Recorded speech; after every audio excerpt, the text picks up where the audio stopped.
മക്കളെ, ഞാൻ നിങ്ങളുടെ സുഫേദ് മാഷ്, തായ്നേരി സ്കൂൾ, കെമിസ്ട്രിയാണ് സബ്ജക്റ്റ്. അപ്പോൾ 9th 9ാം ക്ലാസ്സിൻ്റെ കെമിസ്ട്രി നമ്മൾ സ്റ്റാർട്ട് ചെയ്യാണ്. ഇന്നത്തെ വീഡിയോയോടുകൂടി, ഇന്നത്തെ ക്ലാസ്സോടുകൂടി നമ്മൾ സ്റ്റാർട്ട് ചെയ്യുന്നു. അപ്പോൾ നിങ്ങളെല്ലാവരും വിക്ടേഴ്സ് ചാനൽ കാണുന്നുണ്ടാവും. മാക്സിമം ക്ലാസ്സിൽ നിങ്ങൾ അവിടുത്തെ അതിൽ ശ്രദ്ധിക്കുന്നുണ്ടാവും.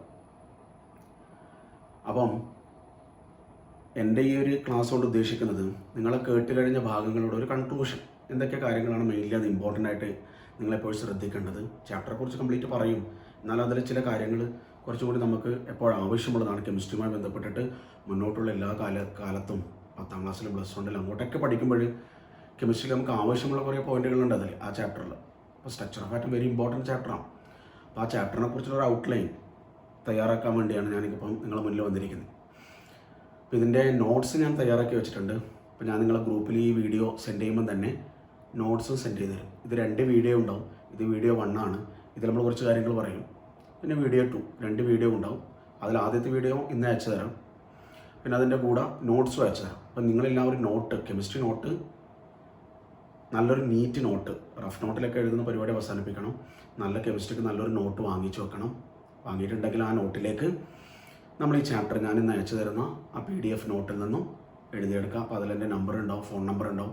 എന്തെങ്കിലും ഡൗട്ട് ഉണ്ടെങ്കിൽ വിളിക്കാം, അങ്ങനെയൊക്കെ ചെയ്യാം. അപ്പം നോട്ട്സ് നല്ല നീറ്റായിട്ട് എഴുതിയിട്ട് അയക്കണം എൻ്റെ എല്ലാ മക്കളും. ഞാൻ പൊതുവേ തായ്നേരിയിൽ 10th D, 10th G, അതേപോലെ തന്നെ 9th D, 9th G, 9th E, ഈ 3 ക്ലാസ്സിലാണ് ഞാൻ എടുക്കുന്നത്. അപ്പോൾ ആ ക്ലാസ്സിലെ കുട്ടികളൊക്കെ എനിക്ക് തന്നെ നോട്ട്സ് മാക്സിമം എനിക്ക് അയച്ചു തരുന്നവർക്ക് അയച്ചു തരാം. എന്തെങ്കിലും കറക്ഷൻസ് ഞാൻ പറഞ്ഞുതരാം. അപ്പോൾ എൻ്റെ നോട്ട് നിങ്ങൾക്ക് അയച്ചത് നിങ്ങളുടെ ഗ്രൂപ്പിൽ കിട്ടിക്കഴിഞ്ഞാൽ ആ നോട്ട് നല്ല വൃത്തിയിൽ നീറ്റായിട്ട്, ഒരു കുട്ടിയുടെ, ഞാൻ എപ്പോഴും പറയുന്ന ഒരു കുട്ടിയുടെ കണ്ണാടിയാണ് അവൻ്റെ നോട്ട് ബുക്ക് എന്ന് പറയുന്നത്. അപ്പോൾ അത് നന്നായിട്ട് നീറ്റായിട്ട് എഴുതി വെക്കണം. ഓക്കെ, അപ്പോൾ നമുക്ക് ചാപ്റ്ററിലേക്ക് കിടക്കാം.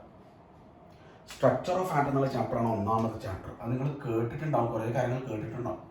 Structure of atom, structure of atom എന്നാണ് ചാപ്റ്ററിൻ്റെ പേര്. Structure of atom. അതിന് മലയാളം എന്താണ്? ആറ്റത്തിൻ്റെ ഘടന. ആറ്റത്തിൻ്റെ ഘടനയെക്കുറിച്ചാണ് നമ്മൾ ഈ ചാപ്റ്ററിൽ മെയിൻലി പഠിക്കുന്നത്. അതുമായി ബന്ധപ്പെട്ട ഘടന മാത്രമല്ല, ബന്ധപ്പെട്ട കുറേ കാര്യങ്ങളുണ്ട് അതിൽ. അപ്പോൾ അതാണ് നമ്മൾ ഈ ചാപ്റ്ററിൽ മെയിൻലി ഡിസ്കസ് ചെയ്യാൻ വേണ്ടി പോകുന്നത്. ഇപ്പോൾ ക്ലാസ് 2 വീഡിയോ ഉണ്ടാവും. ആ 2 വീഡിയോയിൽ തന്നെ നിങ്ങളുടെ കംപ്ലീറ്റ് ക്ലാസ് ഉൾപ്പെടുത്തിയിട്ടാണ് ചെയ്യുന്നത്. അത് നന്നായിട്ട് ശ്രദ്ധിച്ചു കഴിഞ്ഞാൽ ആ ചാപ്റ്ററിൻ്റെ കംപ്ലീറ്റ് മാർക്ക് നിങ്ങൾക്ക് വാങ്ങിക്കാം. മാർക്ക് വാങ്ങിക്കൽ മാത്രമല്ല നമ്മുടെ ഉദ്ദേശം, കെമിസ്ട്രിയെക്കുറിച്ചുള്ള നല്ലൊരു ബേസ് ഈ ഒരു പ്രത്യേക അവസരത്തിൽ, ഈ ഒരു സാഹചര്യത്തിൽ നമുക്ക് ഉണ്ടാക്കിയെടുക്കേണ്ടതുണ്ട്. അതില്ലെങ്കിൽ പിന്നെ നിങ്ങൾ ബുദ്ധിമുട്ടിപ്പോകും മുന്നോട്ടുള്ള കാലഘട്ടത്തിൽ. അപ്പോൾ വിക്ടേഴ്സ് ചാനലൊക്കെ നിങ്ങൾ മാക്സിമം ശ്രദ്ധിച്ചിട്ടുണ്ടാവും. അപ്പോൾ അതൊന്നും കൂടി ഒരു ക്ലാരിഫിക്കേഷൻ, എന്തെങ്കിലും ഭാഗത്ത് എന്തെങ്കിലും നമുക്ക് മനസ്സിലാക്കാനുണ്ടെങ്കിൽ അതും കൂടി ഒന്ന് ക്ലിയർ ആക്കാൻ വേണ്ടിയാണ് ഈ ഭാഗം ഞാൻ എടുക്കുന്നത്. അപ്പോൾ സ്ട്രക്ചർ ഓഫ് ആറ്റം എന്നുള്ള ചാപ്റ്റർ നമ്മൾ പ്രധാനമായിട്ടും ആറ്റത്തെക്കുറിച്ചിട്ടാണ് നമ്മൾ മെയിൻലി പഠിക്കുന്നത്. ആറ്റത്തിൻ്റെ ഘടന എന്നാണ് ഇതിൻ്റെ മലയാളം. അപ്പോൾ നമ്മൾ ആറ്റം എന്ന് പറയുന്ന സാധനം നമ്മൾ ഇതുവരെ കണ്ടിട്ടുണ്ടോ? ഇല്ല. നമ്മളിപ്പോൾ കൊറോണ എന്ന് പറയുന്ന സാധനം നമ്മൾ ഇതുവരെ കണ്ടിട്ടുണ്ടോ? ഇല്ല. പക്ഷെ നമ്മളതിൻ്റെ സ്ട്രക്ചർ നമ്മൾ കാണാറുണ്ട്. അതിന് ചിത്രം കാണാറുണ്ട്. ഒരു റംബൂട്ടാൻ പോലത്തെ ഒരു സാധനം നമ്മൾ കാണാറുണ്ട്. നമ്മൾ ഇതുവരെ കണ്ടിട്ടില്ലെങ്കിലും അതിൻ്റെ സ്ട്രക്ചർ സയൻറ്റിസ്റ്റുകൾ ഇങ്ങനെയൊക്കെയാണ് എന്ന് സയൻറ്റിസ്റ്റുകൾ നമുക്ക് പറഞ്ഞു തന്നിട്ടുണ്ട്. അതേപോലെ ആറ്റം നമ്മൾ ഇതുവരെ കണ്ടിട്ടൊന്നുമില്ല, പക്ഷേ ആറ്റത്തിൻ്റെ ഘടന ഇങ്ങനെയൊക്കെ ആയിരിക്കാം എന്നാണ് സയൻറ്റിസ്റ്റുകൾ നമുക്ക് പറഞ്ഞു തന്നത്. അപ്പോൾ അതാണ് നമ്മൾ ഈ ചാപ്റ്റർ കൊണ്ട് ഉദ്ദേശിക്കുന്നത്. ആറ്റം എന്താണ് എന്നതിനെക്കുറിച്ച് നമ്മൾ 8ാം ക്ലാസ്സിലൊക്കെ പഠിച്ചിട്ടുണ്ട്. What is atom? Atom is the smallest particle of a matter. Smallest particle of matter. Smallest particle of matter ആണ് ആറ്റം എന്ന് പറയുന്നത്. ഒരു പദാർത്ഥത്തിൻ്റെ ഏറ്റവും ചെറിയ കണികയാണെന്ന് വിളിക്കാം ആറ്റം എന്ന് വിളിക്കുക. ഏറ്റവും ചെറിയ സാധനത്തെ, അതിനാണ് നമ്മൾ ആറ്റം എന്ന് വിളിക്കുക. ഇപ്പം ഞാൻ എന്ന് പറയുന്നൊരു സാധനം എടുക്കാം. ഞാനൊന്ന് സാധനം എടുത്തു കഴിഞ്ഞാൽ, ഇപ്പോൾ ഞാനൊന്നൊരാൾ എടുത്തു കഴിഞ്ഞാൽ എന്നിങ്ങനെ പീസ് ആക്കാം. എനിക്ക് നല്ല സന്തോഷമുള്ള കാര്യമായിരിക്കും. എന്നാലും എന്നിങ്ങനെ ചെറിയ കഷ്ണാക്കി കഴിഞ്ഞാൽ എൻ്റെ ഒരു ചെറിയ ഏറ്റവും സ്മോളസ്റ്റ് ആയിട്ടൊരു ഭാഗം കിട്ടും എൻ്റെ. അതായിരിക്കും എൻ്റെ ആറ്റം. അങ്ങനെയുള്ള ചെറിയ സാധനങ്ങൾ കൊണ്ടാണ് ഞാനെന്ന് പറയുന്നൊരു സാധനം നിർമ്മിക്കപ്പെട്ടിരിക്കുന്നത്. അപ്പോൾ അതാണ് എൻ്റെ ആറ്റം. അങ്ങനെ ലോകത്തിലെ എല്ലാ വസ്തുക്കൾക്കും എന്തുണ്ടാകും? ആറ്റം ഉണ്ടാകും. ഈ ആറ്റം എന്താണെന്ന് മനസ്സിലായി. What is atom? Atom is the smallest particle of a matter. ഒരു പദാർത്ഥത്തിൻ്റെ ഏറ്റവും ചെറിയ കണികയെ നമുക്ക് എന്ത് വിളിക്കാം? ആറ്റം എന്ന് വിളിക്കാം. ആറ്റത്തെക്കുറിച്ചിട്ട് ഒരുപാട് വേദങ്ങളിൽ, ഉപനിഷത്തുക്കളിൽ, ഫിലോസഫേഴ്സ്, അത് തത്വചിന്തകന്മാർ, ഇങ്ങനെ ഒരുപാട് ആൾക്കാർ ആറ്റത്തെക്കുറിച്ചിട്ട് പറഞ്ഞു തന്നിട്ടുണ്ട്. നമ്മൾ ഇന്ത്യയിലൊക്കെ കണാദൻ എന്ന് പറയുന്ന ഫിലോസഫറാണ് ഇതൊക്കെ ഇൻട്രൊഡ്യൂസ് ചെയ്തത്. അപ്പോൾ പല വേദങ്ങളിൽ, ഗ്രന്ഥങ്ങളിലൊക്കെ ആറ്റത്തെക്കുറിച്ചിട്ട് പ്രതിപാദിച്ചിട്ടുണ്ട്. അപ്പം നമ്മളെ വിഷയം കെമിസ്ട്രിയിൽ അല്ലെങ്കിൽ ശാസ്ത്രത്തിൽ ആദ്യമായിട്ട് ആറ്റത്തെക്കുറിച്ച് പഠിപ്പിച്ചു തന്ന സയൻറ്റിസ്റ്റാണ് ജോൺ ഡാൾട്ടൺ എന്ന് പറയുന്ന ആൾ. അപ്പം നമ്മൾ ആദ്യം പഠിക്കുന്നത് എന്താണ് ആറ്റം എന്ന് പഠിച്ചു. പിന്നെ നമ്മൾ പഠിക്കുന്നതാണ് Dalton's atomic theory. Dalton's atomic theory. അപ്പം ഞാൻ ഈ എടുക്കുന്ന പോലെയാണ് നിങ്ങൾക്ക് അയച്ചു തരുന്ന നോട്ട്. അത് നിങ്ങൾ കറക്റ്റ് സിസ്റ്റമാറ്റിക്കായിട്ട് പഠിക്കണം. Dalton's atomic theory. Dalton's atomic theory അതാണ് നമ്മുടെ first paragraph. Dalton's atomic theory, ഡാൾട്ടണിൻ്റെ അറ്റോമിക സിദ്ധാന്തം. മലയാളം മീഡിയം കുട്ടികൾക്ക് ഉപയോഗപ്പെടുന്ന രീതിയിൽ ഞാൻ ക്ലാസ് എടുക്കുന്നത്. ആരെങ്കിലും ഉണ്ടെങ്കിൽ മലയാളം മീഡിയം കുട്ടികൾക്കൊക്കെ എന്ത് ചെയ്യാം? ഷെയർ ചെയ്ത് കൊടുക്കാം, അവർക്കും ഇത് മനസ്സിലാവും. ഡാൾട്ടൺസ് അറ്റോമിക് തിയറി, ഡാൾട്ടണിൻ്റെ അറ്റോമിക സിദ്ധാന്തം. എന്തൊക്കെയാണ് ഡാൾട്ടൺ പറയുന്നത്? ഒരു 4-5 പോയിന്റാണ് മെയിൻലി പറയുന്നത്. ആ 5 പോയിന്റുകൾ നമുക്ക് നോക്കാം. ഒന്ന്, ആറ്റം ഈസ് ദ മൈന്യൂട്ട്. ആദ്യം നമ്മളിപ്പോൾ പറഞ്ഞ പോയിന്റ് തന്നെയാണ്. ആറ്റം എന്ന് പറയുന്നത് എന്താണ്? Minute. Atom is the minute. ആവശ്യമുള്ള പോയിന്റ് ഞാൻ എഴുതുന്നില്ല, കംപ്ലീറ്റ് വേർഡായിട്ട് എഴുതില്ല, ബാക്കി ഞാൻ സെൻറ്റൻസിൽ പറയാം, നിങ്ങൾ ബാക്കി നോക്കുക. മൈന്യൂട്ട് പാർട്ടിക്കിളാണ്. Minute particle of a matter. Minute particle of matter. ഒരു പദാർത്ഥത്തിൻ്റെ ഏറ്റവും മൈന്യൂട്ടായിട്ടുള്ള കണിക, ഏറ്റവും ചെറിയ കണികയാണ് എന്ത് വിളിക്കുന്നത്? ആറ്റം എന്ന് വിളിക്കുന്നത്. ഫസ്റ്റ് പോയിന്റ് അതാണ്. അടുത്തെന്താ പറയുന്നത്? ആറ്റംസ്, എല്ലാം ആറ്റത്തിനെ കുറിച്ചാണ് പറയുന്നത്. Atoms cannot divided during chemical reaction. Atoms cannot divided during chemical reaction. മാത്രമല്ല, cannot divided during chemical reaction മാത്രമല്ല, atoms can neither be created nor destroyed. നമുക്ക് എന്താക്കാൻ പറ്റില്ല? ക്രിയേറ്റ് ചെയ്യാനും കഴിയില്ല, ഡിസ്ട്രോയ് ചെയ്യാനും കഴിയില്ല. ഡിസ്ട്രോയ് ചെയ്യാൻ, നമുക്ക് നിർമ്മിക്കുവാനോ നശിപ്പിക്കുവാനോ സാധ്യമല്ല. ഇപ്പം 2 പോയിന്റ്. ഒന്ന്, atom is the smallest and minute particle of a matter. Atoms cannot divided during chemical reaction. Atoms can neither be created nor B destroyed. Atom എന്ന് പറയുന്നത് ഒരു പദാർത്ഥത്തിൻ്റെ ഏറ്റവും ചെറിയ കണികയാണ്. ആറ്റത്തെ നിർമ്മിക്കുവാനോ നശിപ്പിക്കുവാനോ സാധ്യമല്ല. ആറ്റംസുകളെ വിഭജിക്കാൻ കഴിയുകയില്ല രാസപ്രവർത്തനങ്ങളിൽ. 2. 3. Atoms of the same element are atoms of the same element are identical ആയിരിക്കും. Identical in properties, size and mass. അതായത് ഇപ്പം ഞാനെന്ന് പറയുന്ന ഒരു സാധനം എടുക്കാം. എൻ്റെ ഈ വലത് കയ്യിൽ നിന്നും ഒരു ആറ്റം എടുക്കാം. അപ്പം അതിൻ്റെ പ്രോപ്പർട്ടീസ്, അതിൻ്റെ സൈസ്, അതിൻ്റെ മാസൊക്കെ നിങ്ങൾ എന്താക്കുക? പഠിക്കുക. അതുപോലെ തന്നെ എൻ്റെ ഇടത് കയ്യിൽ നിന്നും എന്തെടുക്കുക? ഒരു ആറ്റം എടുക്കാം. അതിൻ്റെ സൈസ്, പ്രോപ്പർട്ടീസ്, മാസൊക്കെ പരിശോധിക്കുക. രണ്ടും എന്തായിരിക്കും? സെയിം ആയിരിക്കും. അപ്പം ഞാനെന്ന് പറയുന്ന സാധനത്തിൻ്റെ എല്ലാ ആറ്റങ്ങളും പ്രോപ്പർട്ടീസിലും അതിൻ്റെ പ്രത്യേകതകളിലും വലുപ്പത്തിലും മാസിലും അതിൻ്റെ ഭാരത്തിലേക്ക് എന്തായിരിക്കും? സെയിം ആയിരിക്കും. അതുപോലെ തന്നെ ഒരു എലമെൻ്റ്, ഒരു മൂലകം എടുത്താൽ ആ എലമെൻറ്റിൻ്റെ ആറ്റങ്ങൾ എടുത്താൽ അവരുടെ പ്രോപ്പർട്ടിയും സൈസും മാസൊക്കെ എന്തായിരിക്കും? സെയിം ആയിരിക്കും. അതാണ് 3rd point. Atoms of the same element are identical in properties, size and mass. അടുത്തതായിരിക്കും atoms of different element are different in different element എപ്പോഴും എന്തായിരിക്കും? Differ in properties and mass. വ്യത്യസ്ത മൂലകങ്ങൾ. ഇപ്പം ഞാൻ പറഞ്ഞു, എൻ്റെ ഒരു ആറ്റം എടുക്കാം, അതിൻ്റെ പ്രോപ്പർട്ടി, മാസൊക്കെ നിങ്ങൾ പരിശോധിക്കുക. നിങ്ങളൊരു ആറ്റം എടുക്കാം, എൻ്റെ ആറ്റം എടുക്കാം, നിങ്ങളെ ആറ്റം എടുക്കാം. രണ്ടും ഒരേപോലെ ആയിരിക്കുമോ? അല്ല. അപ്പോൾ വ്യത്യസ്ത ആൾക്കാരുടെ ആറ്റങ്ങൾ എന്തായിരിക്കും? വ്യത്യസ്തമായിരിക്കും. അപ്പോൾ വ്യത്യസ്ത മൂലകങ്ങളുടെ വ്യത്യസ്ത എലമെൻറ്റിൻ്റെ ആറ്റങ്ങൾ വ്യത്യസ്തമായിരിക്കും. അതാണ് തേർഡ് പോയിന്റ്. ഒന്നെന്താണ്? ഫസ്റ്റ് പോയിന്റ് ഒന്നുകൂടി ഞാൻ പറയുന്നു. Atom is the minute particle of a matter. ഒരു പദാർത്ഥത്തിൻ്റെ ഏറ്റവും ചെറിയ കണികയാണ് atom. Atoms cannot divided during chemical reaction. Atoms can neither be created nor destroyed. ആറ്റങ്ങളെ വിഭജിക്കാൻ കഴിയുകയില്ല രാസപ്രവർത്തനങ്ങളിൽ. ആറ്റം നിർമ്മിക്കുവാനോ നശിപ്പിക്കുവാനോ സാധ്യമല്ല. 3. Atoms of the same element are same in properties, size and mass. എന്താണ്? Atoms of different element are different in properties and mass. ഒരേ മൂലകങ്ങളുടെ ആറ്റങ്ങൾ അവരുടെ ഗുണങ്ങളിലും വലുപ്പത്തിലും മാസിലൊക്കെ എന്തായിരിക്കും? ഒരേപോലെ ആയിരിക്കും. വ്യത്യസ്ത മൂലകങ്ങളുടെ ആറ്റങ്ങൾ വ്യത്യസ്തമായിരിക്കും. ഇനി അടുത്തെന്താണ്? ആറ്റംസ് എന്ന് പറയുന്നത് ചില്ലറക്കാരനല്ല. ഇപ്പോൾ കൊറോണ എന്ന് പറയുന്നത് നമ്മൾ കാണുന്നുണ്ടാ, പക്ഷെ ചില്ലറക്കാരനാണോ? അല്ല. അതേപോലെ തന്നെയാണ് ആറ്റം എന്ന് പറയുന്നവൻ വളരെ എന്താണ്? ചെറുതാണെങ്കിലും അവൻ atoms can take part in chemical റിയാക്ഷൻസിൽ പങ്കെടുക്കാൻ കഴിവുള്ളവനാണ് ആര്? Atoms can take part in chemical reactions.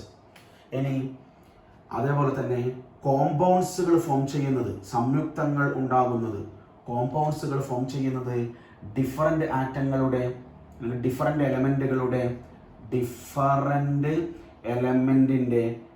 എലമെൻറ്റിൻ്റെ ആറ്റംസുകൾ കമ്പൈൻ ചെയ്തിട്ടാണ് കോമ്പൗണ്ടുകൾ ഉണ്ടാകുക. ഫോർ എക്സാമ്പിൾ H2O എന്ന് പറയുന്ന ഒരാളെടുത്തു കഴിഞ്ഞാൽ അതിൽ ഹൈഡ്രജൻ എന്ന് പറയുന്ന എലമെൻറ്റിൻ്റെ 2 ആറ്റങ്ങളും ഓക്സിജൻ എന്ന് പറയുന്ന എലമെൻറ്റിൻ്റെ 1 ആറ്റവും ഒരു പ്രത്യേക റേഷ്യോയിൽ, ഇത് 2:1 പ്രത്യേക റേഷ്യോയിൽ ചേർന്നിട്ടാണ് ഈ കോമ്പൗണ്ട് ഉണ്ടായത്. ഇത്രയാണ് നമ്മുടെ ജോൺ ഡാൾട്ടണിൻ്റെ അറ്റോമിക് തിയറി എന്ന് പറയുന്നത്.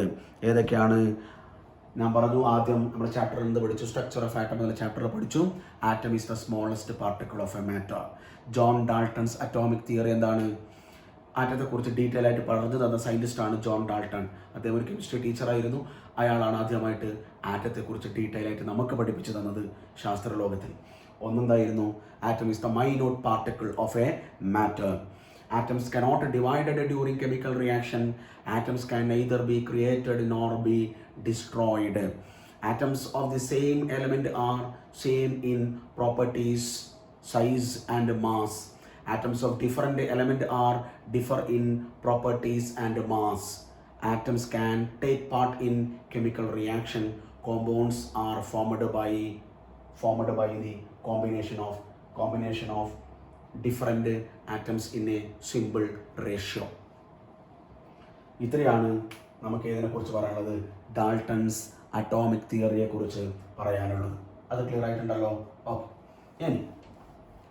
ഇനി നമുക്ക് പഠിക്കാനുള്ള അടുത്ത സെഷൻ എന്ന് പറയുന്നത്, അടുത്ത കാര്യം എന്ന് പറയുന്നത് ചില സയൻറ്റിസ്റ്റുകളും അവരുടെ ചില ഫൈൻഡിങ്സുകൾ, സയൻറ്റിസ്റ്റും അവരുടെ ചില കണ്ടെത്തലുകൾ, ഫൈൻഡിങ്സ്, അവരുടെ ചില പ്രധാനപ്പെട്ട കോൺട്രിബ്യൂഷൻസ്, അതാണ് ടെക്സ്റ്റ് ബുക്കിൽ അടുത്ത് പറയുന്ന മറ്റൊരു കാര്യം. സയൻറ്റിസ്റ്റും അവരുടെ കണ്ടെത്തലുകൾ. അതിൽ ഒന്നാമത്തെ സയൻറ്റിസ്റ്റിൻ്റെ പേര് ഹംഫ്രി ഡേവി എന്നാണ്. ഹംഫ്രി ഡേവി ഇതൊരു സയൻറ്റിസ്റ്റാണ്. ഹംഫ്രി ഡേവി എന്താണ് ചെയ്തതെന്ന് ചോദിച്ചാൽ, അദ്ദേഹം ബൈ യൂസിങ് ഇലക്ട്രിസിറ്റി, വൈദ്യുതി ഉപയോഗിച്ചിട്ട് ഒരു കോമ്പൗണ്ടിൽ നിന്നും, ഒരു സംയുക്തത്തിൽ നിന്നും മൂലകങ്ങളെ ഐസൊലേറ്റ് ചെയ്തു, വേർതിരിച്ചെടുത്തു. ഒരു കോമ്പൗണ്ട് കിട്ടിയാൽ, ഒരു സംയുക്തം കിട്ടിയാൽ അതിലേക്ക് ഇലക്ട്രിസിറ്റി പാസ് ചെയ്തിട്ട് അതിൽ നിന്നും മൂലകങ്ങളെ വേർതിരിച്ചു. അപ്പോൾ by using electricity he isolated some elements. ഏതിൽ നിന്നും? From compounds. അദ്ദേഹം സെപ്പറേറ്റ് ചെയ്ത എലമെൻ്റ് ആയിരുന്നു സോഡിയം, അതേപോലെ തന്നെ മഗ്നീഷ്യം, അതേപോലെ തന്നെ കാൽഷ്യം, ബേറിയം, ഇങ്ങനെയുള്ള എലമെൻറ്റ്സ് ഒക്കെ ഇദ്ദേഹം ഐസൊലേറ്റ് ചെയ്തതായിരുന്നു. ഹംഫ്രി ഡേവി വേർതിരിച്ച മൂലകങ്ങളായിരുന്നതല്ല. മാത്രമല്ല ഇദ്ദേഹം കണ്ടെത്തിയ മറ്റൊരു കാര്യം, പ്രധാനപ്പെട്ട ഒരു കാര്യം എന്ന് പറയുന്നത് കോമ്പൗണ്ടുകളിൽ, സംയുക്തങ്ങളിൽ ചാർജുകളുടെ സാന്നിധ്യം ഉണ്ട്. ഇദ്ദേഹം ഡിസ്കവർ ചെയ്ത മറ്റൊരു കാര്യമാണ് presence of charge in compounds. ഏതൊക്കെ ചാർജുകളാണ് പൊതുവെ ഉള്ളത്? Positive and negative charge. അപ്പോൾ ഹംഫ്രി ഡേവി ചെയ്ത പ്രധാനപ്പെട്ട കാര്യമായിരുന്നു by using electricity he isolated some elements from compounds. രണ്ടാമത്തെ കാര്യം എന്തായിരുന്നു? He identify the presence of charge in compounds. ഏതൊക്കെ ചാർജുകളാണ് ഉള്ളത്? Positive and negative charge. അതാണ് ഹംഫ്രി ഡേവിയുടെ പ്രധാനപ്പെട്ട കോൺട്രിബ്യൂഷൻ. ഇനി മറ്റൊരു സയൻറ്റിസ്റ്റാണ് മൈക്കൽ ഫാരഡേ. ഫാരഡേ എന്ന് പറയുന്ന സയൻറ്റിസ്റ്റ്, ഫാരഡേ മഹാനായ ഒരു സയൻറ്റിസ്റ്റാണ്, കെമിസ്റ്റാണ് ഫാരഡേ എന്ന് പറയുന്നതാണ്. ഫാരഡേ അറിയപ്പെടൽ തന്നെ ഫാദർ ഓഫ് ഇലക്ട്രിസിറ്റി എന്നാണ് അറിയപ്പെടുക. വൈദ്യുതിയുടെ പിതാവ് എന്നറിയപ്പെടുന്ന ആളാണ് മൈക്കൽ ഫാരഡേ.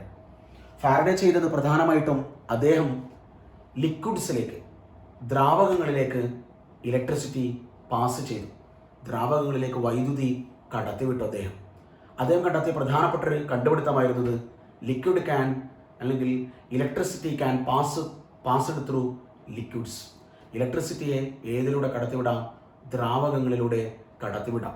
അദ്ദേഹം കണ്ടെത്തിയ മറ്റൊരു പ്രധാനപ്പെട്ട ഒരു നിയമമാണ് ലോസ് ഓഫ് ഇലക്ട്രോളിസിസ്. ഓർമ്മിക്കേണ്ട സാധനമാണ് വൈദ്യുത വിശ്ലേഷണ നിയമം, ലോസ് ഓഫ് ഇലക്ട്രോളിസിസ്. ഒന്നുമില്ല, ഒരു ലിക്വിഡിലേക്ക് ഇലക്ട്രിസിറ്റി പാസ് ചെയ്തുകൊണ്ട് ആ ലിക്വിഡിനെ നമുക്ക് എന്താക്കാം? വിഭജിക്കാൻ വേണ്ടി പറ്റും. ഒരു ലിക്വിഡിനെ നമുക്ക് എന്ത് ചെയ്യാം? ഡീകമ്പോസ് ചെയ്യാം, പൊട്ടിക്കാം. എങ്ങനെ? When passed through electricity. ഏത് കടത്തിവിട്ടിട്ട്? ഇലക്ട്രിസിറ്റി കടത്തിവിട്ട്. ഇപ്പം liquid can decomposes by passing electricity through them. അതിലൂടെ എന്ത് ചെയ്യാം? ലിക്വിഡിലൂടെ ഇലക്ട്രിസിറ്റി കടത്തിവിട്ടിട്ട് ലിക്വിഡുകളെ നമുക്ക് എന്താക്കാം? പൊട്ടിച്ചെടുക്കാം എന്ന് കണ്ടെത്തിയ മഹാനായ സയൻറ്റിസ്റ്റാണ് ആര്? Michael Faraday. അദ്ദേഹത്തിൻ്റെ നിയമങ്ങൾ അറിയപ്പെടുന്നത് ലോസ് ഓഫ് ഇലക്ട്രോളിസിസ് എന്നാണ്. വലിയ ക്ലാസ്സുകളിലേക്ക് +2 നിങ്ങൾക്ക് ഡീറ്റെയിൽ ആയിട്ട് ഇലക്ട്രോളിസിസിൻ്റെ നിയമങ്ങൾ പഠിക്കാനുണ്ട്. ഇത്രയാണ് നമ്മുടെ സയൻറ്റിസ്റ്റുകളും അവരുടെ പ്രധാനപ്പെട്ട ഫൈൻഡിങ്സുകളും. ഞാൻ ഈ എടുക്കുന്നത് പോലെ തന്നെയാണ് നിങ്ങൾക്ക് നോട്ട്സ് ഞാൻ തയ്യാറാക്കി വെച്ചിരിക്കുന്നത്. അതിനനുസരിച്ച് നിങ്ങൾ എന്ത് ചെയ്യുക? പഠിച്ചിട്ട് അതിനനുസരിച്ച് പഠിച്ച് പോകാൻ വേണ്ടി പറ്റും. ഇനി നമുക്ക് അടുത്ത പറയാനുള്ള പ്രധാനപ്പെട്ട കാര്യം എന്ന് പറയുന്നത് സബ് അറ്റോമിക് പാർട്ടിക്കിൾസ് അഥവാ ഫണ്ടമെന്റൽ പാർട്ടിക്കിൾസ്. അല്ലെങ്കിൽ sub atomic particles of atom. Sub-atomic particles of atom. നമ്മൾ ആറ്റം എന്ന് പറയുന്ന സാധനത്തെക്കുറിച്ച് ഇപ്പോൾ കേട്ടു. ആറ്റം എന്ന് പറഞ്ഞാൽ തന്നെ നമുക്ക് കണ്ടുകൊണ്ട് കാണാൻ പറ്റാത്ത ഏറ്റവും ചെറിയ കണികയാണെന്ന് മനസ്സിലാക്കിയിട്ടുണ്ട്. ആ ആറ്റത്തിനകത്ത് വീണ്ടും എന്തുണ്ട്? ചില പാർട്ടിക്കിൾസുകളുണ്ട്, ചില കണികകളുണ്ട്. അതാണ് നമ്മളിവിടെ പറയാൻ പോകുന്നത് ഫണ്ടമെന്റൽ പാർട്ടിക്കിൾസ് ഓഫ് ആറ്റം അല്ലെങ്കിൽ സബ് അറ്റോമിക്. ആറ്റത്തിൻ്റെ sub atomic particles of atom ഏതൊക്കെയാണ് നമുക്ക് നോക്കാം. അതിലൊന്നാമത്തെ അറിയപ്പെടുന്ന പാർട്ടിക്കിളാണ് ഇലക്ട്രോൺ. ഒരാറ്റത്തിനകത്ത്, അങ്ങനെ വിചാരിക്കാം, ഒരാറ്റത്തിനകത്ത് കാണപ്പെടുന്നതാണ് electron. Second one proton, third one neutron. ഇങ്ങനെ 3 ഘടകങ്ങളാണ്. What are the fundamental particles of atom? Electron, proton, neutron. These are the fundamental particles of atom. എന്തൊക്കെയാണ്? ഇലക്ട്രോണിൻ്റെ simple E, proton P, neutron N. Small letter ഇയും പിയും എന്നും ഉപയോഗിച്ചിട്ടാണ് ഇത് സൂചിപ്പിക്കുന്നത്. ഇത് കണ്ടുപിടിച്ച സയൻറ്റിസ്റ്റ് ആരാണെന്ന് ചോദിച്ചാൽ ഇലക്ട്രോൺ കണ്ടുപിടിച്ച സയൻറ്റിസ്റ്റ് ഒക്കെ 1 വേർഡ് ചോദിക്കുകയെ മാച്ച് ദ ഫോളോവിംഗ് എപ്പോഴും ഉണ്ട്. അതിൻ്റെ ടെക്സ്റ്റിലെ പിറകിൽ ചോദ്യമുണ്ട്. Match the following. J Thomson എന്ന് പറയുന്ന ആളാണ് ഇലക്ട്രോൺ കണ്ടുപിടിച്ചത്. പ്രോട്ടോൺ കണ്ടുപിടിച്ചത് റൂദർഫോർഡ് എന്ന് പറയുന്ന ആളാണ് പ്രോട്ടോൺ കണ്ടുപിടിച്ചത്. ന്യൂട്രോൺ കണ്ടുപിടിച്ച ആളാണ് ജെയിംസ് ചാഡ്വിക്. മറക്കാൻ പാടില്ലേ? J Thomson, Rutherford, Chadwick. ഇനി ഈ ഓരോന്നിനും അതിൻ്റേതായ ചാർജുകളുണ്ട്. ഇലക്ട്രോണിൻ്റെ ചാർജ് നെഗറ്റീവാണ്, പ്രോട്ടോണിൻ്റെ ചാർജ് പോസിറ്റീവാണ്, ന്യൂട്രോൺ എന്താണ്?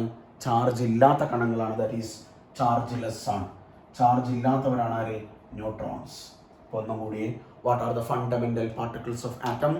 Electron, proton, neutron. Who discovered electron? J Thomson. Proton, Rutherford. Neutron, James Chadwick. Charges: ഇലക്ട്രോണിൻ്റെ ചാർജ് നെഗറ്റീവ്, പ്രോട്ടോണിൻ്റെ ചാർജ് പോസിറ്റീവ്, ന്യൂട്രോണിൻ്റെ ചാർജ് ലെസ്. ഓർത്തല്ലോ? ഡൗട്ടില്ലല്ലോ? ഇനി അടുത്ത പോകേണ്ടതെന്ന് പറഞ്ഞാൽ ഒരു പ്രധാനപ്പെട്ട ഒരു പോയിന്റ് പറയാം. ഇപ്പം ആറ്റത്തിലുള്ള ഒരു ആറ്റം എടുക്കുകയാണെങ്കിൽ, ഇതാണ് ആറ്റം എടുക്കുകയാണെങ്കിൽ അതിൽ ആരൊക്കെ ഉണ്ട്? ഇലക്ട്രോൺ ഉണ്ട്, പ്രോട്ടോൺ ഉണ്ട്, ന്യൂട്രോൺ ഉണ്ട്. ഈ ന്യൂട്രോൺ ചാർജ് ഇല്ലാത്ത ആൾക്കാരാണ്. ഇലക്ട്രോണിന് എന്തുണ്ട്? ചാർജ് ഉണ്ട്. പ്രോട്ടോണിനും എന്തുണ്ട്? ചാർജ് ഉണ്ട്. ഒരു ആറ്റത്തിൽ ഒരു 10 ഇലക്ട്രോൺ ഉണ്ടെന്ന് വിചാരിക്കും, അത്രയും തന്നെ എന്തുണ്ടാകും? പ്രോട്ടോൺ ഉണ്ടാകും. 10 ഇലക്ട്രോൺ ഉണ്ടെങ്കിൽ 10 പ്രോട്ടോണും ഉണ്ടാകും. അപ്പോൾ ആറ്റം എപ്പോഴും ഇലക്ട്രിക്കലി ന്യൂട്രൽ ആയിരിക്കും. ആറ്റം. മലയാളത്തിലാണെങ്കിൽ വൈദ്യുതപരമായിട്ട് ഉദാസീനമാണ് എന്നാണ് പറയുക. Atom is electrically neutral. അപ്പോൾ എന്തുകൊണ്ടാണ് ഇലക്ട്രിക്കലി ന്യൂട്രൽ ആവാനുള്ള കാരണം? ആറ്റത്തിനകത്ത് എപ്പോഴും ഈക്വൽ നമ്പർ ഓഫ് പോസിറ്റീവ് ചാർജും ഈക്വൽ നമ്പർ ഓഫ് നെഗറ്റീവ് ചാർജും ഉള്ളത് കൊണ്ടാണ് ആറ്റം എന്തായി മാറുന്നത്? ഇലക്ട്രിക്കലി ന്യൂട്രൽ ആയി മാറുന്നത്. ഞാൻ ഈ പറയുന്ന കാര്യങ്ങളൊക്കെ നിങ്ങൾക്ക് മനസ്സിലാകുന്നുണ്ടാവും. ഇനി നമുക്ക് അടുത്ത പോകേണ്ട വിഷയം എന്ന് പറയുന്നത് ഡിഫറെൻറ്റ് മോഡൽസ് ഓഫ് ആറ്റം.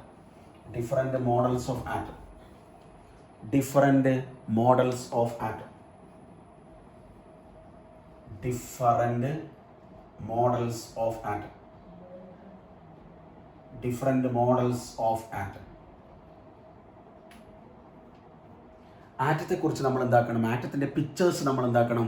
വരക്കണം. അതിൻ്റെ ഡയഗ്രാംസുകൾ വരക്കണം. അതാണ് നമ്മുടെ next topic, different models of atom. ഞാൻ നേരത്തെ ഇപ്പോൾ നമ്മൾ കണ്ണുകൊണ്ട് കാണാത്ത ഒരു സാധനത്തെ നമ്മൾ എന്താക്കണം? വരക്കണം. സയൻറ്റിസ്റ്റുകൾ ചെയ്ത പരിപാടിയാണ്. എന്ന് പറഞ്ഞാൽ കൊറോണ നമ്മൾ ഇതുവരെ കണ്ടിട്ടില്ല, പക്ഷെ നമ്മൾ എന്താക്കും? അതിൻ്റെ പിക്ചർ കാണുന്നുണ്ട്. അതേപോലെയാണ് ആറ്റത്തെക്കുറിച്ച് പറയുന്നത്. നമുക്കതിനെന്ത് വരക്കണം? മോഡലുകൾ വരച്ച് നോക്കണം. ഇതിലാദ്യമായിട്ട് മോഡൽസ് ഓഫ് ആറ്റത്തിൽ ആദ്യം കൊണ്ടുവന്ന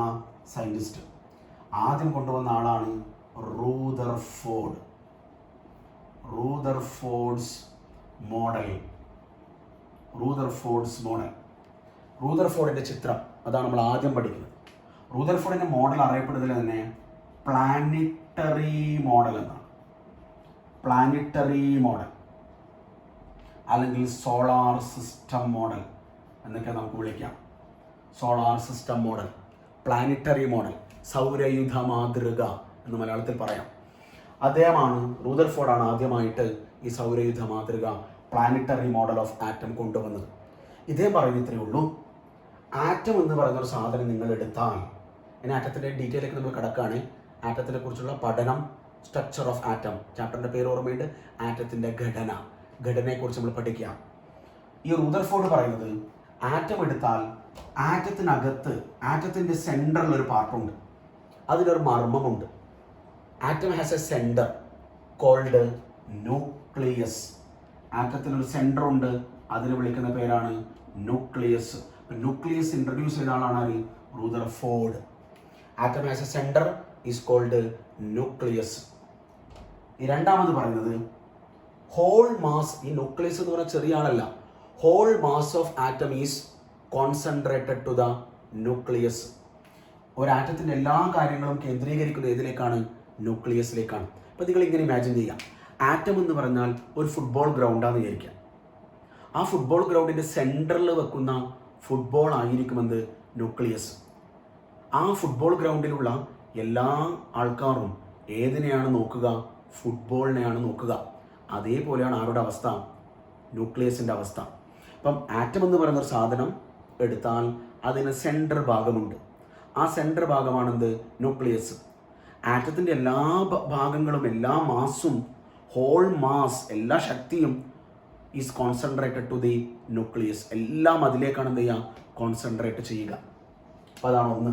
അപ്പോൾ 2 പോയിന്റുകളാണ് റൂദർഫോർഡ് മെയിൻലി ഇപ്പം പറഞ്ഞത്. ഒന്നെന്താണ്? Atom has a centre called nucleus.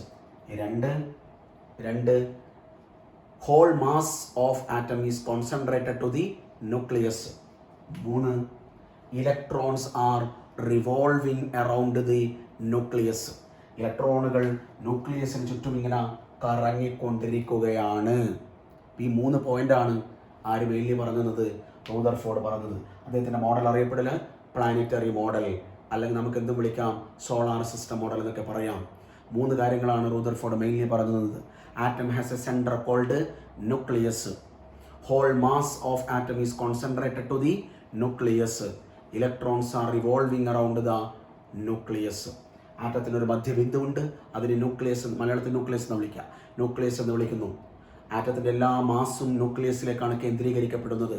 ഇലക്ട്രോണുകൾ ന്യൂക്ലിയസിന് ചുറ്റും പ്രദക്ഷിണം ചെയ്തുകൊണ്ടിരിക്കുന്നു, കറങ്ങിക്കൊണ്ടിരിക്കുന്നു. ഇതാണ് റൂദർഫോർഡിൻ്റെ മാതൃകയെക്കുറിച്ച് പറയുന്നത്. പക്ഷേ ഈ മാതൃകയ്ക്കൊരു ലിമിറ്റേഷൻ വന്നു, ഒരു പോരായ്മ വന്നു. ലിമിറ്റേഷൻ, ഒരു പോരായ്മ. എന്താണ് ആ ലിമിറ്റേഷൻ? അതായത് റൂദർഫോർഡ് പറയുന്നത് ന്യൂക്ലിയസിന് ചുറ്റും ആര് കറങ്ങുന്നു? ഇലക്ട്രോൺ കറങ്ങുന്നു. അപ്പോൾ റൂദർഫോർഡിൻ്റെ തിയറി പ്രകാരം ഇങ്ങനെയാണ്. റൂദർഫോർഡിൻ്റെ തിയറി പ്രകാരം ഇതാ, ഇങ്ങനെ ആര് കറങ്ങുന്നുണ്ടാകും? ഇവിടെ ഒരു ഇലക്ട്രോൺ ഉണ്ടെങ്കിൽ ഇതാണ് ഇലക്ട്രോൺ, ഇതാണ് ഇലക്ട്രോൺ, ഇതാണെന്ത്? ന്യൂക്ലിയസ്. ഈ ഇലക്ട്രോൺ ഏതിന് ചുറ്റും ഇങ്ങനെ കറങ്ങിക്കൊണ്ടിരിക്കുകയാണ്? ന്യൂക്ലിയസിന് ചുറ്റും കറങ്ങിക്കൊണ്ടിരിക്കുകയാണ്. അപ്പം ന്യൂക്ലിയസിൻ്റെ ആകർഷണ വലയത്തിൽ ഈ ഇലക്ട്രോൺ എന്താക്കാണ്? ഇങ്ങനെ കറങ്ങിക്കൊണ്ടിരിക്കുകയാണ്. അപ്പോൾ ഓട്ടോമാറ്റിക്കലി ഇലക്ട്രോണിന് എന്ത് നഷ്ടപ്പെടും? അതിൻ്റെ എനർജി നഷ്ടപ്പെട്ട് അവസാനം ഇലക്ട്രോൺ എവിടെ പോയി കൊളാപ്സ് ചെയ്യും? ന്യൂക്ലിയസിൽ പോയി കൊളാപ്സ് ചെയ്യും. പക്ഷെ അങ്ങനെ ഒരിക്കലും സംഭവിക്കില്ല. അപ്പം ലിമിറ്റേഷൻ അതാണ്. റൂദർഫോർഡിൻ്റെ തിയറി പ്രകാരം ഇലക്ട്രോണുകൾ ന്യൂക്ലിയസിന് ചുറ്റും റിവോൾവ് ചെയ്യുമ്പോൾ ദേ ലോസ് ദെയർ എനർജി. അവർക്ക് അവരുടെ എന്താകും? എനർജി നഷ്ടപ്പെടാൻ തുടങ്ങും. അവസാനം ഇലക്ട്രോൺ എവിടെ പോയി കൊളാപ്സ് ചെയ്യും? ന്യൂക്ലിയസിൽ പോയി കൊളാപ്സ് ചെയ്യും. അപ്പോൾ ഒരിക്കലും അങ്ങനെ സംഭവിക്കുന്നില്ല. അപ്പം റൂദർഫോർഡിൻ്റെ ആ മോഡലും എന്തായി? അങ്ങനെ ശാസ്ത്രലോകം കൂടുതലായിട്ട് എന്തില്ല, അംഗീകരിച്ചില്ല. ഇതിന് ശേഷം ഈ റൂദർഫോർഡിൻ്റെ ഈ ഒരു അഭിപ്രായത്തിന് ശേഷം കെമിസ്ട്രിയിൽ കടന്നു വന്നത് പ്രധാനപ്പെട്ട ഒരു മോഡലാണ്. നമ്മൾ അതിനെക്കുറിച്ചിട്ടാണ് ഈ 9ാം ക്ലാസ്സിൽ ഏറ്റവും കൂടുതൽ പഠിക്കുന്നത്. That is Bohr model of atom. അപ്പോൾ ബോർ മോഡൽ ഓഫ് ആറ്റത്തെക്കുറിച്ചിട്ടും അതിൻ്റെ ഡീറ്റെയിൽസിനെ കുറിച്ചിട്ടും നമുക്ക് അടുത്ത ക്ലാസ്സിൽ മനസ്സിലാക്കാം. അപ്പോൾ ഞാൻ ഇന്ന് പറഞ്ഞു തന്ന ഈ ഏരിയാസ് നല്ലോണം ശ്രദ്ധിക്കണം. ഞാൻ അയച്ചു തരുന്ന നോട്ട് നിങ്ങൾ എന്താക്കണം? എഴുതിയെടുക്കണം. ഓക്കെ, പഠിക്കണം, നന്നായിട്ട് ശ്രദ്ധിക്കണം. ബാക്കി നമുക്ക് അടുത്ത ക്ലാസ്സിൽ നോക്കാം. Okay, by.